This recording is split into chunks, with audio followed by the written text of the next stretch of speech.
The February 26, 2018 meeting of the Planning and Economic Development Committee will now come to order. Will the clerk please call the roll? Mr. Ansello? Here. Ms. Boyce? Here. Chairwoman DeFlorio? Here. Ms. Cayley? Here. Mr. Moyo? Here. Is there anyone signed up for the public forum? There is not. Is there anyone present but not signed up for the public forum who would like to address the committee?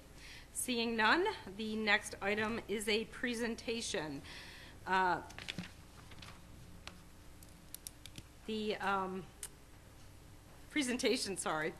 David Zorn, the Executive Director of the Genesee Finger Lakes Regional Planning Council. So thank you so much, David, for taking the time to explain a little bit about what you do at the Genesee Finger Lakes Regional Planning Council. Thank you.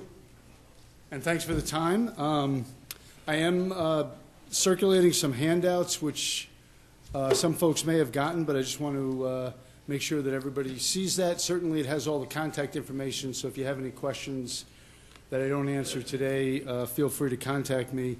I'll try to be brief and give an overview of that material. As Tracy mentioned, it's Dave Zorn, Genesee Finger Lakes Regional Planning Council.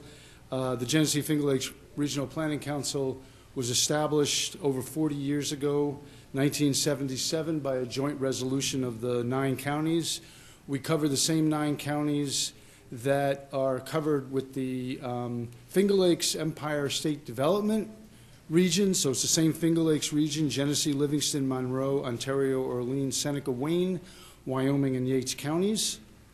And it's also, as you'll see if you read the material, the same as the 9-county Federal Economic Development District, and we are the district office for the Federal Economic Development District. So it works out nice that a lot of the geography fits.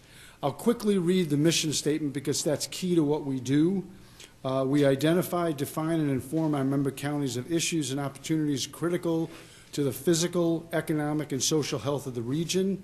We provide forums for discussion, debate, and consensus building, and we develop and implement a focused action plan with clearly defined outcomes, which include programs, personnel, and funding.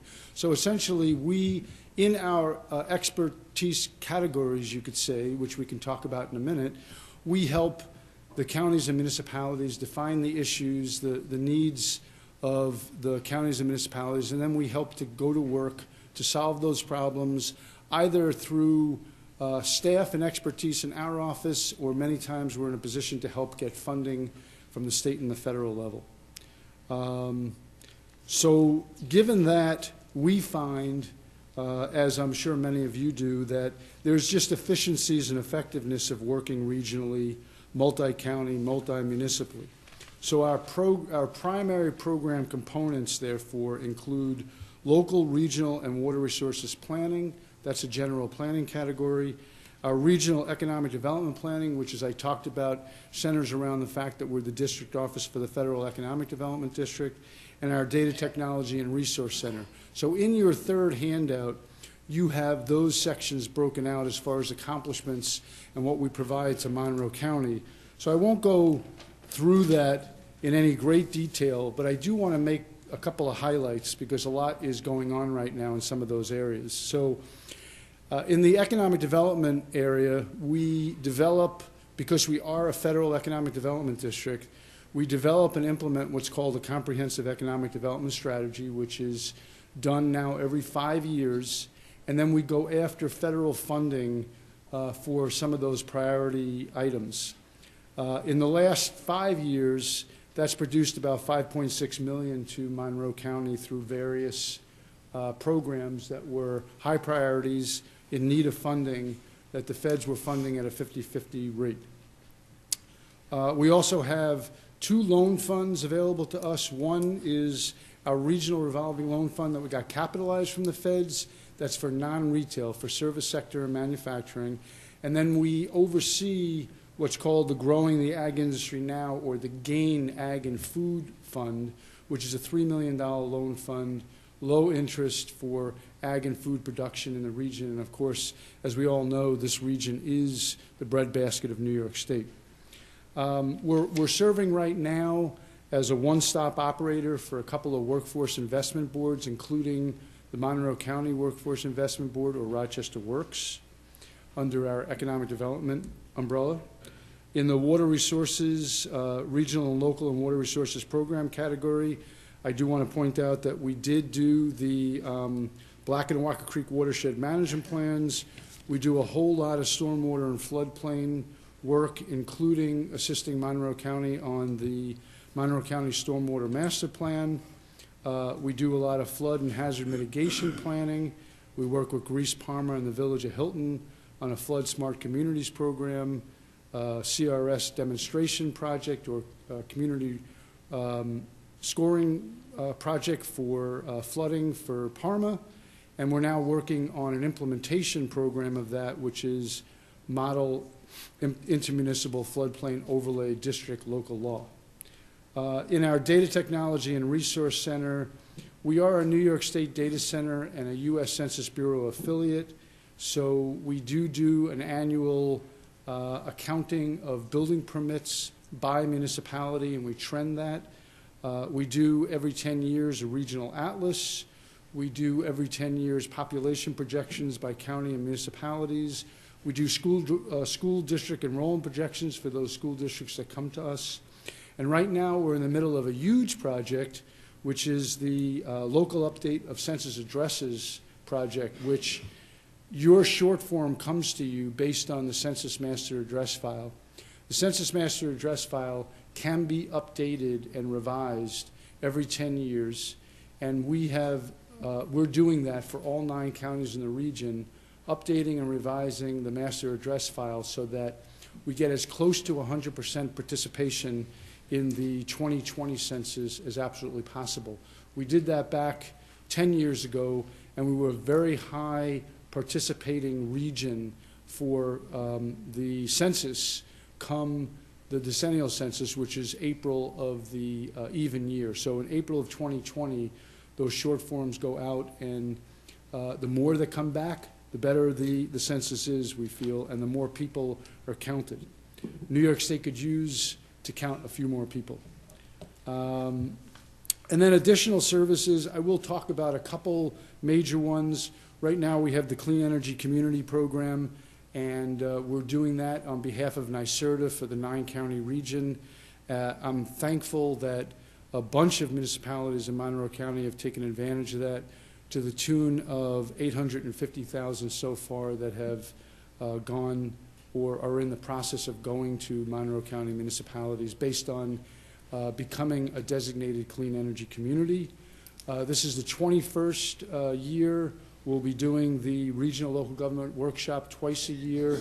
We bring in about 250, 300 folks from counties and municipalities, staffs, boards, et cetera, for all-day training. We do the intergovernmental reviews for those folks that need those for the for proposals and application submittals. And of course, back in 2013, we finished the Finger Lakes Regional Sustainability Plan, and in the 3 ensuing years of implementation dollars, I believe Monroe County came close to about $6 million in implementation dollars. So all in all, there's a lot going on at the Regional Planning Council. I'm happy to answer any questions now, or if you want to give me a call, but certainly if you have any questions now, I'm happy to go through those. Any questions? Yes. I'm just kind of curious as to how a town or area could get on with regards to the flood management, or flood risk management. Legislator Boyce, can you please speak Oh, in I'm the sorry. Thank you. Sorry. I said I'm just kind of curious as to how a town would be able to take advantage of a flood risk management tool.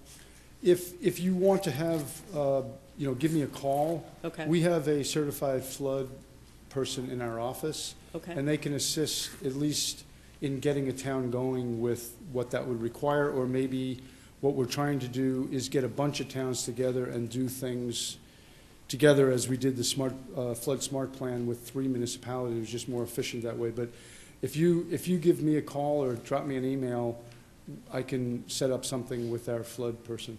Okay, great. Thank you. That would be fantastic. Thank you. the other questions. Great.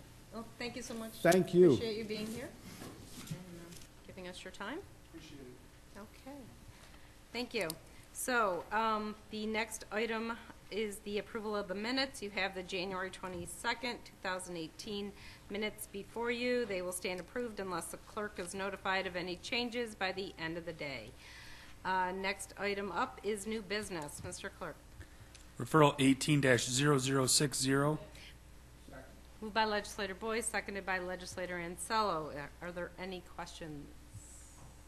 Yes, legislator Boyce.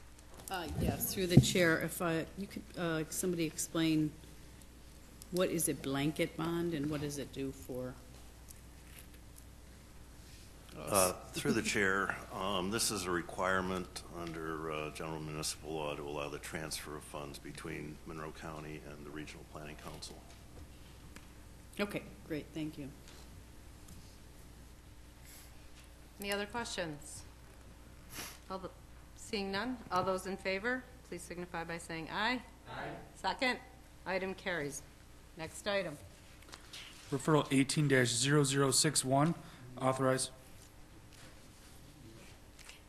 Moved by legislator Ansello, seconded by legislator Boyce. Are there any questions? Seeing none, all those in favor, please signify by saying aye. Aye. All opposed? Item carries. Next item. Referral 18-0062. Acceptance of a grant from the Genesee. Moved by legislator Boyce, seconded by legislator Ansello. Are there any questions? Seeing none, all those in favor, please signify by saying aye. Aye. Opposed? Item carries. The next item is, sorry, are there any other items to come before this committee? Okay, so there being no other items to come before this committee, the next meeting of the Planning and Economic Development Committee will be held on Monday, March 26, 2018 at 5:15.